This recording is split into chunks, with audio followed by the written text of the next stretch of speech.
সকালে ছাদে গিয়েই আমি অবাক, দেখছি এক মৌমাছি আরেক মৌমাছিকে সারপ্রাইজ দিতে এনেছে আমার ছাদ বাগানে।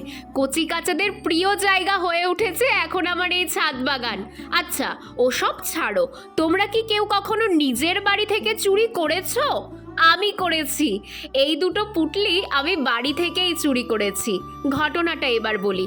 দুদিন আগে ছাদ থেকে দেখছি ট্রাক্টর বোঝাই করে বাবা কিছু একটা জমিতে পাঠাচ্ছে। কাছে গিয়ে দেখি, ওরে বাবা, এ তো ফসলের সব প্রধান প্রধান খাদ্য। গোবর সার, পটাশ, ইউরিয়া, আরো কত কি। এতদিন এগুলো হাতের কাছে পাইনি বলে গাছেও দিতে পারিনি।